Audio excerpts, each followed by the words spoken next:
একটা গুনাহ আছে, খুব ভয়ঙ্কর গুনাহ, মারাত্মক গুনাহ, কিন্তু এটা আমাদের কাছে গুনাহ মনে হয় না। সে গুনার নাম হচ্ছে গীবত, পরনিন্দা, মানুষের নামে বদনাম করা। এটা কেমন গুনাহ জানেন?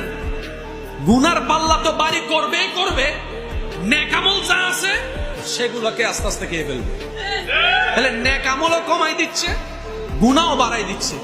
সেটার নাম হচ্ছে গীবত, সেটার নাম হচ্ছে বদনাম, সেটার নাম হচ্ছে চুগলখড়ি, সেটার নাম হচ্ছে অন্যের পিছনে কথা বলা, সেটার নাম হচ্ছে এমন কথা বলা যার সম্পর্কে যে কথাটা শুনলে মনে আঘাত পাবে, এই কথাটা বলা। এবার আপনি ডানে দেখেন, বামে দেখেন, নিজের দিকে দেখেন, এই অভ্যাসটা আমাদের সবার ভিতরে আছে। তাহলে যদি জান্নাতে যেতে চাই, দুনিয়াকে শান্তি করতে চাই, আগে যেমনি হোক মুখে তালা লাগাইতেই হবে।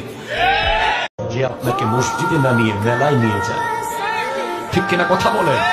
যে আপনাকে তাসবিহ না দিয়ে সিগারেট ধরিয়ে দেয়, যে আপনাকে সুন্দর ভদ্রভাবে চলতে না শিখিয়ে আপনাকে রাস্তায় মাতলামি বান্দ্রামি করতে শিখায়, যে বন্ধু আপনাকে ইহুদিদের মতো চুল কাটতে শিখিয়েছে, যে বন্ধু আপনাকে খ্রিস্টানদের মতো কাপড় পরতে শিখিয়েছে, যে বন্ধু আপনাকে ওয়েস্টার্ন কালচারকে আলিঙ্গন করতে শিখিয়েছে, সেই বন্ধুর কাছে না গিয়ে আপনি যদি একজন আল্লাহর ওলির দরবারে যেতেন, আজকে আপনার ইমানের বাতি নিভে যেত না, জ্বলে উঠত। ঠিক না?